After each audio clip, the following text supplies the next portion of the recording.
Estamos llegando al final, es la última ponencia. No venimos a hablar de tendencias, ¿no? Vamos a terminar un poco con lo que pensamos, ¿no? Que va a ser el 2015 más que tendencias, con realidades. Todo esto que hemos visto se va a terminar con una ponencia de Schibsted. Tenemos aquí a Diego, ahora os lo presento, para contarnos cómo una empresa se ha transformado radicalmente y está haciendo muy, muy bien las cosas, ¿no? Hace 2 días me mandaron hablando de tendencias, ¿no? Me mandaron este WhatsApp que me parece maravilloso, que podemos leer juntos, que dice: ¿ha sido antes usted account manager en el sector de retail haciendo benchmarking de pop-up stores? Y dice: sí, en una startup de agromanagement del sector storytelling y managing y briefing. Y dice: se lo está inventando, ¿no? ¿Verdad? Y dice: has empezado tú. Esta es la realidad en la que vivimos a día de hoy. Tenemos posiciones, nombres muy raros, ¿no? Al fin y al cabo esto se está complicando, el mundo de las tendencias, y la comunicación es mucho más sencillo que todo esto, ¿no? Hace poco también me llegó una web que ha lanzado, que me parece maravillosa, una agencia creativa que ponía: lo que lo va a petar en el 2015. Y entonces te cogía y te decía: el Smart Home Awareness. Pero lo bueno es que pinchabas en ese botón y entonces se iban cruzando palabras, historias, ¿no? Y de esto sí que hay mucha gente que los que estamos en digital, ¿no? Pues lanzamos estos palabras para decir, y lo más importante es: no es lo que digas, tienes que ser el primero en decirlo. Esa es la clave, ¿no? El palabra este bueno, ¿no? El Inbound Miracle, por ejemplo, puede venir el Holistic Cyberstic Quanting, ¿no? O el Direct Shopping Station, no sé ni decirlo. El Viral Event Prototyping, esto va a petar en el 2015, ¿no? O sea, al fin y al cabo, lo que venimos a decir es que el mundo de las tendencias, mucho cuidado con ella, ¿no? Hay que ser adaptativos y vendrán cosas nuevas que realmente pues tendremos que abrazar y tendremos que abarcar, ¿no?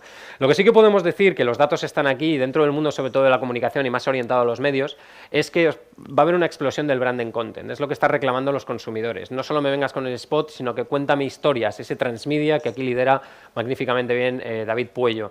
Estamos hablando de la consolidación de la publicidad nativa. Ese intrusismo que estamos viviendo a día de hoy, sobre todo en ámbitos digitales, está haciendo un giro en los grupos editoriales para empezar a integrar esa comunicación de una forma un poquito más sutil, ¿no? Y de una forma más nativa.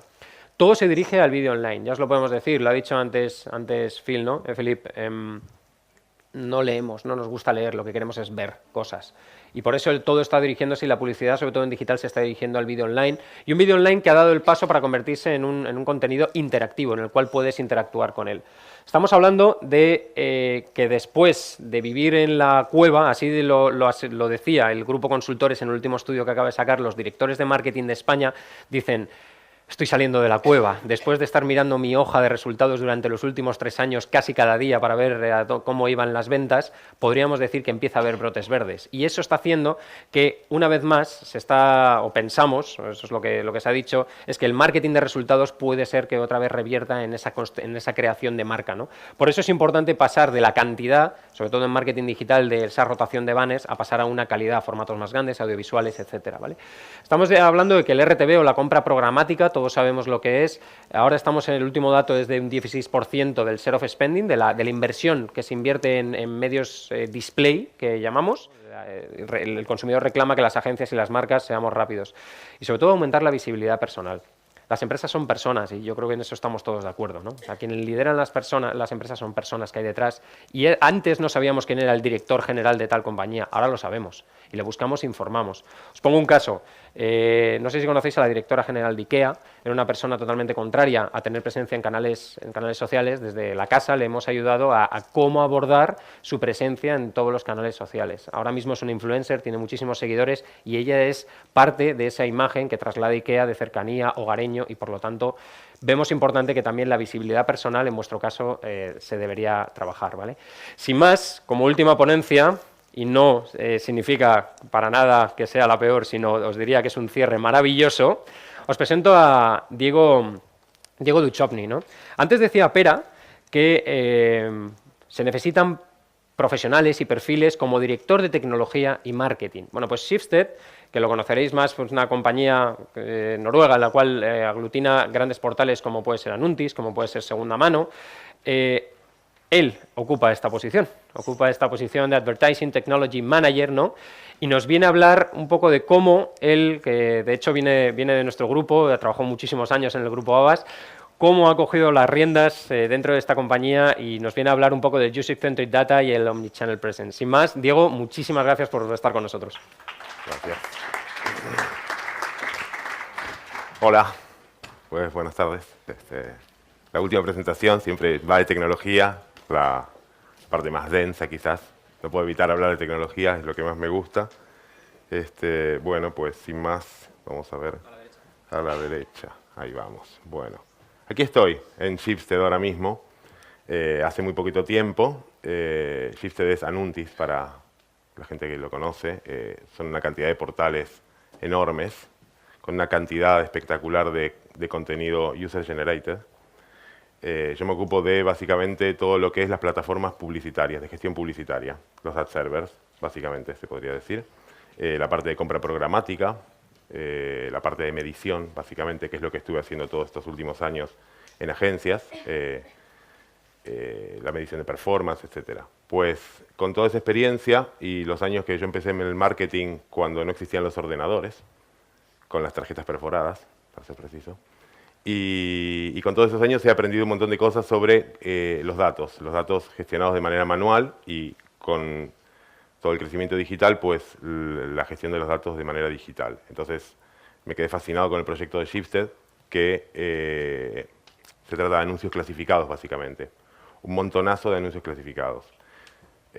Puestos y una cantidad de visitas espectaculares también. 110 millones de visitas al mes en una cantidad de portales que están por todo el mundo. En el mundo hispanoparlante sobre todo y en Escandinavia, donde son líderes en el mercado de los anuncios clasificados totales. En fin, bueno, pues una cantidad de data espectacular para hacer un montón de cosas y bueno, básicamente cuando yo llegué a Schibsted, que no fue hace mucho, pues ya estaban en pleno proceso de transformación digital. Esto era segunda mano, era el papel, yo lo conocía como un soporte de papel. Luego con los años se transformó a un soporte completamente digital y al llegar yo me encuentro con una situación que es genial desde el punto de vista tecnológico, donde me encuentro una cantidad de los soportes web que todos ya conocíamos de todos los años, luego finalmente la web móvil, las mismas plataformas en web móvil con la misma capa de datos, las aplicaciones móviles también acompañando básicamente al usuario en todo lo que es su recorrido y el 50% de las visitas viniendo de plataformas móviles. La mitad de todo lo que vemos pasar, lo vemos pasar por plataformas móviles con todo lo que eso implica en movilidad, en lo que comentaba Phil respecto de la mutación del tipo de usuario en diferentes plataformas. Y bueno, finalmente esto es una estructura muy interesante desde el punto de vista de la gestión multicanal y de la gestión del profiling de usuarios. Obliga a tener una capa de datos unificada desde el punto de vista técnico de cómo gestionar todo esto. Cuando un usuario llega a uno de los portales y luego pasa al otro y luego pasa al otro y vuelve a visitarlos y estamos hablando de momentos muy diferentes entre sí, de cosas que, bueno, finalmente son actitudinales, ya vamos a entrar sobre eso, pero ya esté mirando noticias en 20 minutos o esté buscando un inmueble para mudarse o lo que sea, pues termina haciendo que la capa de datos que acompaña al usuario en toda la experiencia, está bien que sea la misma, en el sentido que es ideal que cuando tú estás mirando algo en la web y luego vas al móvil puedas más o menos mantener un histórico de alguna manera, ya con Google todo el mundo conoce eso muy bien, pues nosotros estamos en ello también. ¿Cómo hacemos todo esto? Pues con una estructura bastante interesante de lo que se llama transformación digital, básicamente. Una plataforma digital para controlar el mundo real, que es el mundo de los anuncios clasificados, donde alguien tiene una necesidad real de venta y otro tiene una necesidad real de compra y lo va a representar a través de sus actitudes. Entonces, todo eso pues se traduce en que tenemos una plataforma, la plataforma que sirve todo el contenido, una capa de datos común, una cantidad de tecnologías que ponemos, hay más, estas cajitas son un par, pero ponemos una cantidad de tecnologías para poder medir todo eso, para poder servir los anuncios, para poder entender qué es lo que tenemos que hacer en cada caso. SSP es Server Side Platform, es la parte de compra programática, bases de datos por un tubo, un montón de bases de datos de diferentes cosas, automatización de procesos. Tenemos 70.000 anuncios puestos al mes, 700.000 en Le Bon Coin, en Francia. Todo eso requiere mucha automatización, 5.000 campañas permanentes dando vueltas entre nuestros portales. Todo esto pues requiere una parte muy importante de desarrollo tecnológico respecto de lo que es la innovación. Permanentemente hay que estar buscando nuevas maneras de poder encajar todo esto, este crecimiento que es bastante grande. Una plataforma común para todos los portales, a pesar de que los portales en un principio venían todos separados, cada uno con su propio equipo de desarrollo, pues hay una capa común que hace a que todo esto funcione de alguna manera todo junto. Luego lo que es Data Analytics, que es el B2C, básicamente todo lo que puedas permitir integraciones con diferentes anunciantes. Lo que es el ad hoc, que es lo que nosotros llamamos que tenemos una gran base de datos a la cual le vamos pidiendo cosas, qué sé yo, las cookies de tal tipo de usuarios, los perfiles de un tipo de usuarios que está haciendo tal cosa, que ha hecho tal cosa en los últimos 3 meses, la permanencia de una cookie a través de un año con diferentes IDs para poder hacer un seguimiento de qué es lo que está pasando. Y targeted, o sea, básicamente, bueno, pues lo mismo. Targeted es el tipo de usuario que lo metemos en un clúster, ya vamos a ver un poco qué es eso con algún ejemplo. Y bueno, finalmente todo esto, la transformación digital que nos permite aunar toda la estructura de anuncios clasificados en individualizaciones de tipos de usuario. Pues todo esto para tratar de encajarlo en modelos. Este es el modelo típico que se usa, que yo vine usando todos estos años, de Customer Journey, lo que se dice el Customer Journey. Pasa por aquí, pasa por allí, va a otro sitio, va a haber un portal de noticias, va a haber contenidos, ve vídeos en YouTube. Hace un montón de cosas.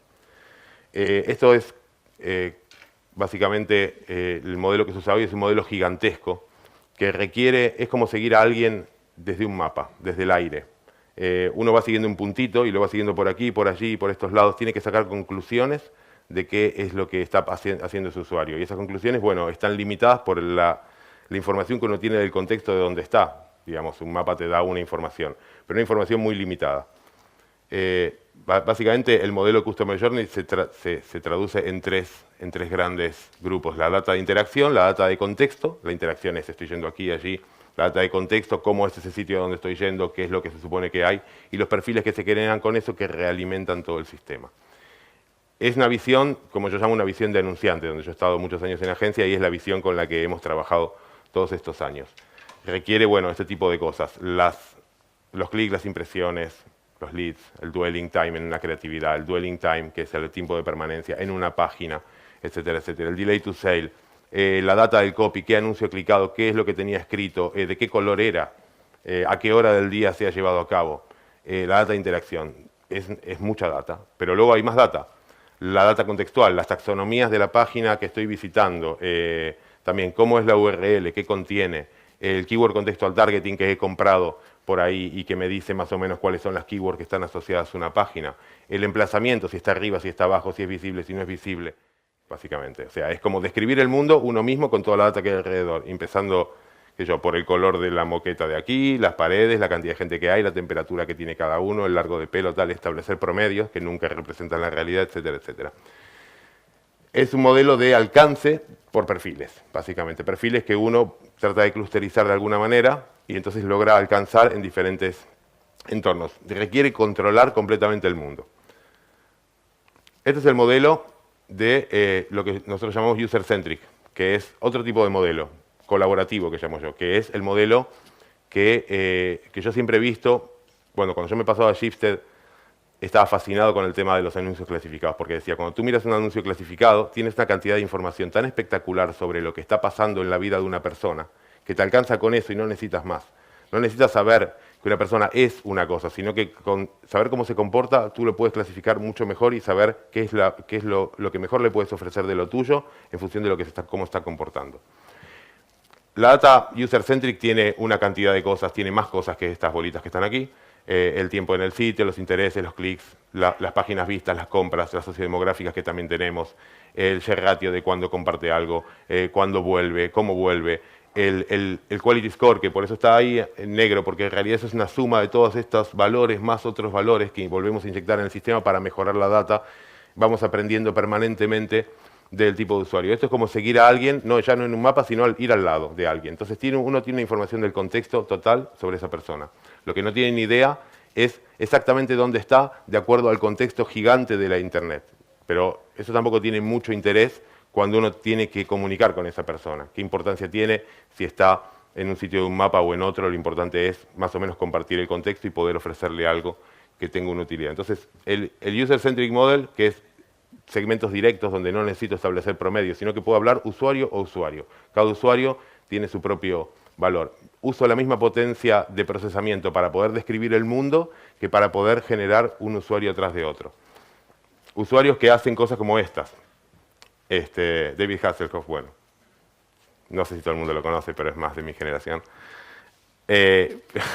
Hace de todo. Pero bueno, básicamente los portales en los que estamos trabajando tienen una cosa muy interesante, que acompañan a los usuarios en diferentes momentos de su vida y son en general momentos bastante definitorios sobre el tipo de perfil.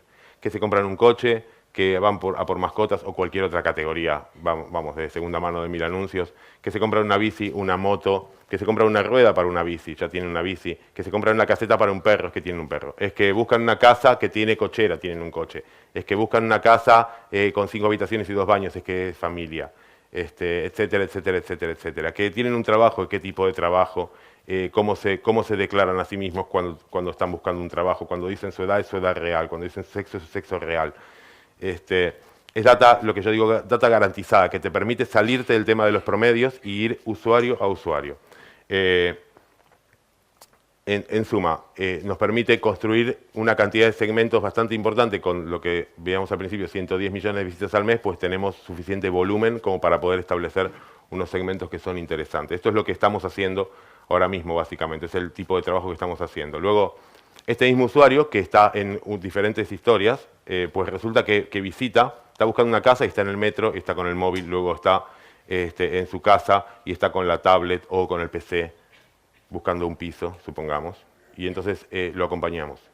Lo acompañamos desde el punto de vista de data, básicamente. Lo acompañamos desde el punto de vista de... O sea, la data nos permite acompañarlo en contenido. Si no tuviéramos la data, no podríamos saber que ese usuario es el mismo, o en todo caso es el mismo perfil y está buscando un tipo de cosas. Se trata de data de intención. Es muy importante estar en el contexto. Si una persona tiene una intención y yo le estoy cambiando el chip sobre otro tipo de cosas, pues no me va a prestar atención. Es más, no le va a gustar nada la experiencia. Por eso, en los soportes de Shipstead, pues básicamente tratamos de mantener la publicidad a mínimos.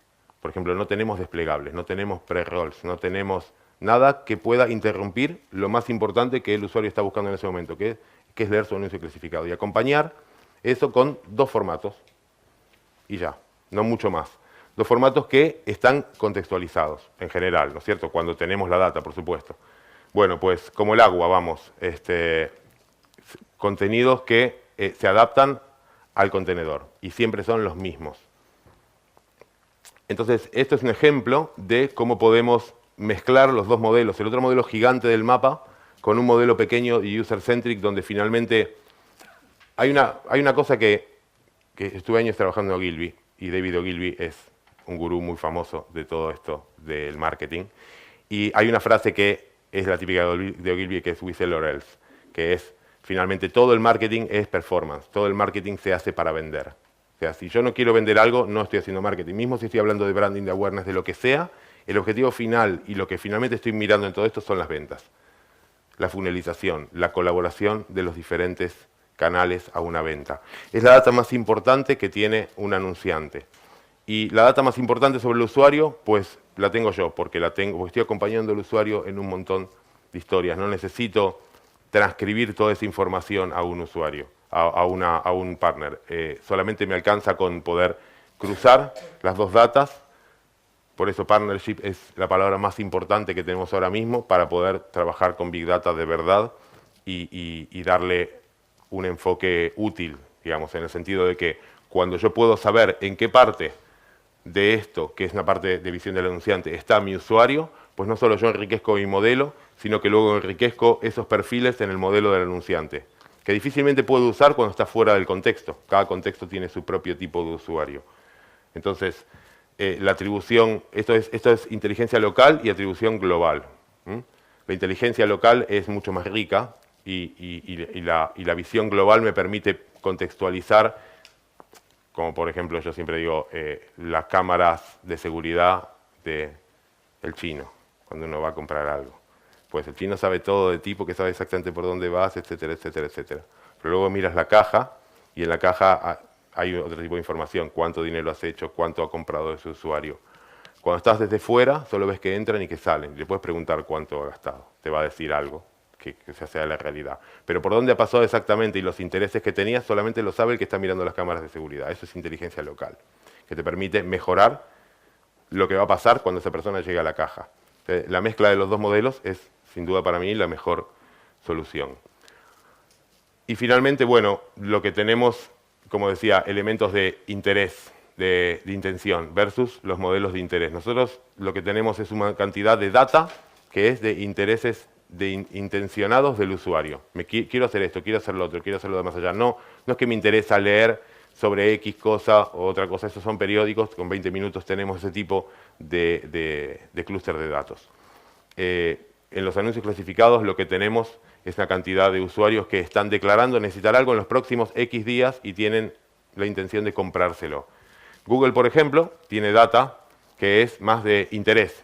Me interesa esto, me interesa aquello, mira qué bonito esta otra cosa que la comparto, etcétera, etcétera. Más allá de la data privada, voy por aquí, voy por allá. Es un modelo de datos que se completa muy bien con nosotros. El punto de comparación entre los puntos de datos de ambos sería que los demográficos, por ejemplo, que son más compartidos, los podemos tener ambos. Los de interés, los sociales, los tiene Google. Los datos de intención, los de estatus, los de sociodemográficos, de riqueza, etcétera, pues los tenemos nosotros, como decía, una casa, un coche. ¿Cuánto me voy a gastar en ese coche? ¿Cuánto me voy a gastar en esa casa? Se completa la foto en diferentes puntos de datos. La idea es cómo usar eso para mejorar finalmente lo que es la experiencia del usuario, que finalmente todo esto sucede porque hay gente que visita los sites. Y para que visiten los sites, pues tiene que haber cosas interesantes que sucedan dentro y no molestar la experiencia de la persona que está justamente en una intención muy específica. Entonces, para eso, pues vamos a redondear esto, porque si no se vuelve muy denso, en cómo se aplica el Big Data a todo ese tipo de cosas. ¿Qué es lo que nosotros tenemos a mano ahora mismo con modelos de data que podemos usar para mejorar toda la experiencia de los usuarios? Básicamente, 5 cositas, hay más, pero 5 cositas que son como las más importantes, que es la propensión a la conversión, que es lo que usa, por ejemplo, nuestros amigos de Criteo muchísimo, que tienen un emplazamiento que está sirviéndose en un momento y en 20 milisegundos pueden definir qué chances tiene un anunciante de que ese usuario que está mirando esa página clique o no clique. Y eso es una matriz de datos muy interesante. Pues se llama Conversion Propensity. Y se hace con una matriz de datos de predicción, donde tú puedes predecir más o menos la chance de clic, la chance de interacción o de lo que sea que puede tener un usuario. El Audience Targeting, que es básicamente el modelo sumado que veíamos antes, cuando los usuarios los podemos de alguna manera agrupar sin usar promedios. Los promedios al final son engañosos, ¿no? Acá podemos contar un montón de promedios sobre diferentes cosas entre todos los que estamos aquí y seguramente el número de promedio no aplique a nadie de los que estamos aquí. Es lo que suele suceder en general. Podemos hacerlo sobre casi cualquier cosa. El tamaño de los pies, el largo del pelo, la altura, el peso. Pues todo eso vamos a elaborar un personaje que no va a existir. Eso es un promedio. Entonces la clusterización por afinidad nos permite salirnos de ese modelo e ir a un modelo más real, ¿no? El Cross-Device Mapping, que es justamente el poder mapear a un usuario entre los diferentes entornos y entender cómo es. Desde el momento en que hacemos bien el Audience Targeting, el Cross-Device Mapping se vuelve más sencillo. Podemos ya reducir la matriz de datos. Entonces se trata también de tiempo real. Necesitamos hacer todo esto en muy poco tiempo. Tenemos básicamente unos 30 milisegundos en total para poder ver quién es ese usuario y poder entregarle algo que valga la pena. La experimentación, el A/B testing, que realimenta el modelo, pruebo 2 cosas, a ver cuál funciona mejor, me permite reclasificar al usuario luego en mi modelo de datos. La optimización del inventario general, cuando yo tengo una impresión, pues, ¿qué hago con ella? ¿Dónde la sirvo? ¿A quién se la doy? Tengo una cantidad de partners, tengo anunciantes, tengo autopromos, tengo contenidos propios, son contenidos generados por usuarios, tengo, qué sé yo, el taller mecánico de una zona, de un barrio que quiere servir su anuncio cada vez que se ve cierto tipo de cosas. Entonces hay una cantidad de factores. ¿Y cuál es el que me compensa más como soporte? ¿Cuál es el que le compensa más al usuario? ¿Cuál es el que le compensa más al partner o anunciante? Y rápidamente, trato de que no sea denso esto, pero me da la sensación de que es muy denso. Pero bueno, les muestro un grafiquito para que vean. Esto es una curva. Esto es una curva de regresión logística. Bueno, te muestra Random Forest, es el azul, son más o menos lo mismo cuando uno lo mira de lejos, cuando lo mira de cerca no. Es Conversion Propensity. Esto es básicamente lo que me dice, cuando se hace este cálculo muy rápidamente y te dice, este usuario, bueno, a ver, ¿va a volver al site o no va a volver al site? O se está por ir. Por ejemplo, ¿va a clicar en el ad o no va a clicar en el ad que le voy a servir? Y según la curvita, pues yo voy a servir uno u otro. Se usan modelos predictivos. No es mirar el futuro, sino aprovechar, esto lo hacemos en el mundo de las personas permanentemente, cuando estamos delante de alguien y actuamos de una cierta manera y toda esa data la usamos para interactuar con las personas. Pues esto es lo mismo traducido a máquinas, básicamente. El Audience Targeting, y acá ponemos las galaxias, porque al final esto es más o menos lo mismo, es como agrupar las cosas que aparentemente están desordenadas, ¿no? Y en realidad hay un orden que es el orden subjetivo que le da el interés que tiene uno. ¿Cómo hacer que un placement no sea importante? Alguno dice, homepage, el brand day, la página de resultados, la página de las noticias. Pues eso está desapareciendo. Y está apareciendo, mira, me interesa un usuario de tipo tal. ¿Cómo puedes hacer para darme ese tipo de usuario? ¿Cómo podemos trabajar juntos? ¿Qué data necesitas tú para poder entregarme ese tipo de usuario? Por ejemplo, entonces se trata de trabajar siempre con modelos de datos en general de los anunciantes y propios. Es muy difícil hacerlo solo. Uno tiene un tipo de datos.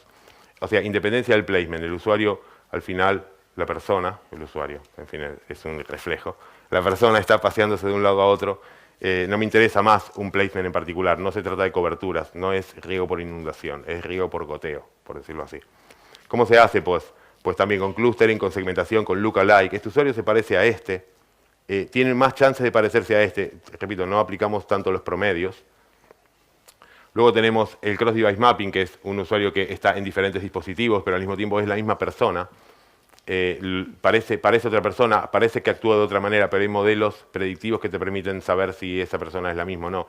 Hay tecnologías que no usamos nosotros, pero que se usan, que, por ejemplo, graban el movimiento del ratón. Y ese movimiento del ratón, por ejemplo, es único a cada persona. Y con eso se establece un fingerprint. Se hace lo mismo con ordenadores. Se envía una imagen al ordenador y cada ordenador fabrica la imagen de una manera única también. Y eso también se usa como fingerprint. Y luego hay cookies a través de diferentes navegadores y diferentes devices. Nosotros no usamos ninguna de esas técnicas que son un poco, bueno, dudosas, pero bueno, usamos modelos de clasificación, básicamente estadísticos también. La experimentación pues te lleva a mejorar todo, básicamente. O sea, si no experimentáramos no hubiéramos hecho nada, no llegaríamos a ningún sitio. Los aprendizajes de esto te permiten realimentar el sistema. Se trata de hacer algo de una manera, ver qué tal funciona, probar 5 o 6 modelos diferentes, hacerlo mejor. Y cuanto más tiempo dure esto, pues mejor va a funcionar. Entonces, las cosas, por decirlo, campañas rápidas, ¿no? De, mira, esto dura un mes y esto se acaba y no volvemos a vernos más. O luego cambiamos completamente el foco y hacemos otra cosa. Eso también está desapareciendo. Estamos teniendo más lo que es el always on, que se dice. Más campañas donde permanentemente se está tratando de mejorar los ratios, uno tras de otro, para llegar a un resultado que parece inalcanzable, pero se dice, mira, en 2 años esto lo vamos a tener, pero tirado, va a ser súper fácil. Y en realidad suele ser así. Y finalmente, lo que es la mejora del uso alimentario. Las aerolíneas lo hacen hace años, que es esta silla, ¿cómo la puedo vender mejor? Esta silla, bueno, esta butaca o lo que sea, ¿cómo la puedo vender mejor? ¿Cuál es el cliente correcto para sentarlo aquí? ¿Cuál es el precio correcto para este tipo de cliente? Pues es un modelo que parece muy simple, pero cuando empiezas a hacer los factoriales de eso, que es multiplicar por sí mismo la cantidad de posibilidades, pues resulta que llegamos a posibilidades donde tenemos 2.000 millones de opciones. Y hay que elegir 100. ¿No? Pues eso es más o menos el JIT Optimization. Es lo mismo que pasaba antes. ¿Cómo tengo que hacer yo para servir esa impresión mejor? Ya sé que este usuario va a clicar mejor aquí, pero ¿es el mejor precio que tenemos para esto? ¿Se puede mejorar? ¿El anuncio tiene el copy correcto? Etcétera, etcétera. pues algoritmos de optimización que van un poco de la mano del A/B testing, una cosa como lo anterior. Y finalmente, como para resumir un poquito, todo esto lleva a 4 o 5 cosas muy básicas que en realidad son de sentido común y que se hacen de toda la vida, que es impactar al usuario con contenidos relevantes, usando estos modelos de datos, acompañar a los usuarios en su navegación, ya sea multidispositivo, multiportal, lo que sea. Básicamente, el mundo ideal, cuando yo estaba en agencia, era incluso tratar de traquear ese usuario en la calle, en los OTS, en los autobuses, en los anuncios, con códigos BIDI, como sea. Vamos, con cupones, con códigos, con maneras de actuar, con palabras X que luego se recuperan en un call center, de cualquier manera. Pero se trata de tratar de hacer un seguimiento y poder establecer uno a uno cómo está funcionando esa inversión desde el total hasta el otro lado, sin tener que hacer lo que se dice modelización económica, que es por números únicamente de cuánto has invertido en cada canal y cuánto has ganado, sino usuario a usuario. Luego adaptar las creatividades al contexto. Aquí puse un pequeño ejemplo de una cosa que hacemos mucho, que es que las creatividades en móviles, pues el móvil es un mundo especial para nosotros, 50% de todo el tráfico, y lo que hacemos es trabajar directamente con los anunciantes o con las agencias para hacer un anuncio que nos vaya bien a ambos. No es que tú tienes tu anuncio ya hecho y lo vas a tirar en todos los portales. Muy bien. Pero además, esto resulta que es una situación especial. Nosotros queremos hacerlo así porque creemos que funciona mejor y de hecho funciona mejor porque generamos métricas bastante específicas de acuerdo al anunciante. Entonces, si mira, este usuario viene por este tipo de móvil y está mirando este tipo de página y tú tienes este tipo de cosas. Vamos a desarrollar una creatividad específica donde el usuario pueda jugar un rato y quedarse un rato y que sea un contenido, que tenga algún interés. Entonces, esto es un jueguito que se hacía donde había que mover el móvil para alimentar el coche con energía eólica, una movida así. Y también hay otros que permiten descubrir el coche moviendo el móvil de cierta manera o haciendo un juego. Se trata de contenidos, ¿no? Entonces, creemos que la publicidad es un contenido tan válido como cualquier otro cuando está hecho con cuidado del usuario que tienes en la página, cuando compartimos el interés por el usuario. Y finalmente, para alcanzar esos targets solicitados por los anunciantes, que es el otro quizás más conocido uso de la data, se trata de mezclar modelos donde hay más diálogo, por ejemplo, con las agencias que están muy orientadas a data. Tenemos mucho diálogo respecto de oye, lo típico, ¿cuántas conversiones tiene esta campaña? Bueno, sí, pero ¿qué creatividad? ¿Y a qué hora? ¿Y qué día de la semana? ¿Y qué color tenía esa creatividad? ¿Y cuál era su clic? Y finalmente, ¿qué estabais recuperando en la página del anunciante? Bueno, vamos a medirlo los dos juntos y vamos a ver qué pasa. Vamos a realimentar el sistema con la información. Vamos a hacer retargeting sobre los que no hayan hecho esto o aquello. Entonces, todo eso es lo típico. Mira, vamos a probar con otro canal. Probemos con RTV esto y luego veamos si esto influye en si mejora en este otro canal. Entonces, es un partnership donde hablamos finalmente el lenguaje de la data. Así que mejorar la calidad, básicamente, del contenido es como el foco general que nosotros le damos a Big Data. Y creo que con esto ya os he dado la vara un rato. Lo siento. Gracias.